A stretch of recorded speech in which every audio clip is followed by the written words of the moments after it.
ಎಲ್ಲರಿಗೂ ನಮಸ್ಕಾರ. ವೆಲ್ಕಮ್ ಮೈ sauce kitchen. ಈ ದಿನ ನಾನು ಬೇಳೆ, ದಂಟಿನ ಸೊಪ್ಪು ಮತ್ತು ಹಲಸಿನಕಾಯಿನ ಬೀಜ, ಸ್ವಲ್ಪ ಅವರೆಕಾಳು ಇಷ್ಟನ್ನು ಹಾಕಿ ಹುಳಿಯನ್ನು ಮಾಡ್ತಾಯಿದ್ದೀನಿ. ಬನ್ನಿ ನೋಡಿ. ಈಗ ನಾನು ಸೊಪ್ಪನ್ನು, ತೊಗರಿಬೇಳೆಯನ್ನು ಚೆನ್ನಾಗಿ ತೊಳೆದು ಇಟ್ಕೊಂಡಿದ್ದೀನಿ. ಇದಕ್ಕೆ ಹಲಸಿನಕಾಯಿಯ ಬೀಜ ಚೆನ್ನಾಗಿ ಪುಡಿ ಮಾಡಿ ಇಟ್ಕೊಂಡಿದ್ದೆ, ಅದನ್ನು ಕೂಡ ಹಾಕ್ತಾಯಿದ್ದೀನಿ. ನೋಡಿ ಈ ರೀತಿಯಾಗಿ. ಈಗ ಸ್ವಲ್ಪ ಅವರೆಬೇಳೆಯನ್ನು ಕೂಡ ಹಾಕ್ತಾಯಿದ್ದೀನಿ, ಅವರೆಕಾಳು ಹಾಕ್ತಾಯಿದ್ದೀನಿ. ನೋಡಿ, ಸಣ್ಣಗೆ ಹೆಚ್ಚಿ ತೊಳೆದಂತಹ ದಂಟಿನ ಸೊಪ್ಪನ್ನು ಕೂಡ ಇದಕ್ಕೆ ನಾನೀಗ ಸೇರಿಸ್ಕೊತಾ ಇದ್ದೀನಿ. ಈಗ ಸ್ವಲ್ಪ ಅರಿಶಿಣದ ಪುಡಿಯನ್ನು ಕೂಡ ಇದಕ್ಕೆ ಹಾಕ್ತಾಯಿದ್ದೀನಿ. ಈಗ ನೀರು ಹಾಕಿ ತರಕಾರಿ ಮುಳುಗುವಷ್ಟು ನೀರನ್ನು ಹಾಕ್ಬಿಟ್ಟು ಈಗ ಚೆನ್ನಾಗಿ ನಾವು ಕುಕ್ಕರಲ್ಲಿ 3-4 ವಿಜಿಲನ್ನು ಕೂಗಿಸ್ಕೊಂಡು ಬರೋಣ. ನೋಡಿ, ಈಗ ನಾನು ಮಿಕ್ಸಿ ಜಾರಿಗೆ ಸ್ವಲ್ಪ ಕಾಯಿ ತುರಿಯನ್ನು ಹಾಕ್ತಾಯಿದ್ದೀನಿ. ಈಗ ಸ್ವಲ್ಪ ಸಾಂಬಾರಿನ ಪುಡಿಯನ್ನು ಹಾಕಿದ್ದೀನಿ. ಇದನ್ನು ನಾನು ಮನೆಯಲ್ಲೇ ಮಾಡಿಕೊಂಡಿರೋದು ಸಾಂಬಾರು ಪುಡಿ. ಇನ್ನೊಂದು ದಿನ ಯಾವ ರೀತಿಯಾಗಿ ಸಾಂಬಾರು ಪೌಡರ್ ಮಾಡೋದು ಅನ್ನೋದರ ರೆಸಿಪಿಯನ್ನು ನಿಮಗೆ ನಾನು ತೋರಿಸ್ಕೊಡ್ತೇನೆ. ಈಗ ಈ ಸಾಂಬಾರು ಪುಡಿಯನ್ನು ಹಾಕ್ತಾಯಿದ್ದೀನಿ. ಇದಕ್ಕೆ ಸ್ವಲ್ಪ ನೀರನ್ನು ಹಾಕಿ ಚೆನ್ನಾಗಿ ರುಬ್ಕೊಂಡು ಬರೋಣ. ನೋಡಿ, ಈಗ ನಾನು ಈ ರೀತಿಯಾಗಿ ನುಣ್ಣಗೆ ರುಬ್ಕೊಂಡು ಬಂದಿದ್ದೀನಿ.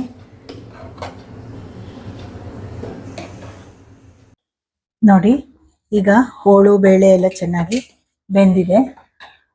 ನೋಡಿ, ಈ ರೀತಿಯಾಗಿ ಚೆನ್ನಾಗಿ ಬೆಂದಿದೆ. ಈ ಸಮಯದಲ್ಲಿ ನಾನು ರುಬ್ಬಿಟ್ಟುಕೊಂಡಂತಹ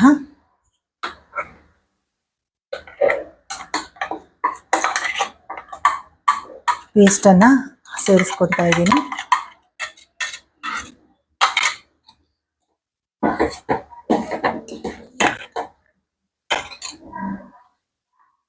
ಈಗ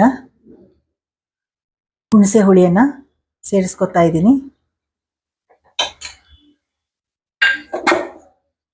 ಮತ್ತೆ ರುಚಿಗೆ ತಕ್ಕಷ್ಟು ಉಪ್ಪು ಕೂಡ ಹಾಕ್ತಾ ಇದ್ದೀನಿ.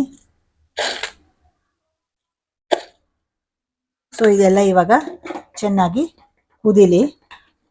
ಸಾಂಬಾರು ಒಂದು 5 ನಿಮಿಷ ಚೆನ್ನಾಗಿ ಇದನ್ನು ಕುದಿಸೋಣ.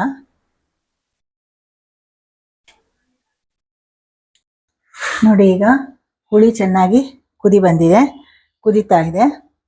ಈ ಹಂತದಲ್ಲಿ ನಾನು ಇಂಗು, ಸಾಸಿವೆ ಒಗ್ಗರಣೆಯನ್ನು ಮಾಡ್ಕೊಂಡಿದ್ದೀನಿ.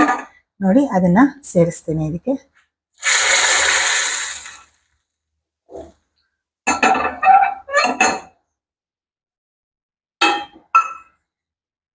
ಸೊ ಇನ್ನೊಂದು 2 ನಿಮಿಷ ಕುದ್ರೆ